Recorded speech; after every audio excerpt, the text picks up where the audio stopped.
ഓണക്കാലത്ത് വമ്പൻ നേട്ടം കൊയ്ത് സപ്ലൈകോ. നമസ്കാരം, കൊട്ടാരക്കര മീഡിയയിലേക്ക് സ്വാഗതം. ഇത്തവണത്തെ ഓണക്കാലത്ത് 123.56 കോടിയുടെ വിറ്റുവരവാണ് സപ്ലൈകോ നേടിയത്. സെപ്റ്റംബർ 1 മുതൽ ഉത്രാട ദിവസം വരെയുള്ള കണക്കുകളാണിത്. ഇതിൽ 66.83 കോടി രൂപ സബ്സിഡി സാധനങ്ങളുടെ വിറ്റുവരവിലൂടെ നേടിയതാണ്. സബ്സിഡി ഇതര സാധനങ്ങളിലൂടെ ലഭിച്ചത് 56.73 കോടി രൂപയാണ്. 26.24 ലക്ഷം പേരാണ് ഈ ഓണക്കാലത്ത് സാധനങ്ങൾ വാങ്ങാൻ സപ്ലൈകോ ഔട്ട്ലെറ്റുകളെ ആശ്രയിച്ചത്. ഓണത്തോടനുബന്ധിച്ച് നടത്തിയ ജില്ലാ ഫെയറുകളും വൻ വിജയമായിരുന്നു. 14 ജില്ലാ ഫെയറുകളിൽ നിന്നായി 4.03 കോടി രൂപയുടെ വിറ്റുവരവുണ്ടായി. ഓണത്തോടനുബന്ധിച്ച് പ്രമുഖ ബ്രാൻഡുകളുടെ 200-ലധികം നിത്യോപയോഗ സാധനങ്ങൾക്ക് വൻ വിലക്കുറവ് നൽകിയാണ് സപ്ലൈകോ ഓണം മാർക്കറ്റുകളിൽ എത്തിച്ചത്.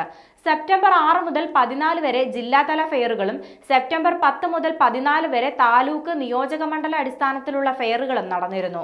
13 ഇനം സബ്സിഡി സാധനങ്ങൾക്ക് പുറമെ ശബരി ഉൽപ്പന്നങ്ങൾ, FMCG ഉൽപ്പന്നങ്ങൾ എന്നിവ 10 മുതൽ 50% വരെ വിലക്കുറവിൽ ഓണം ഫെയറുകളിലൂടെ ലഭ്യമാക്കിയിരുന്നു.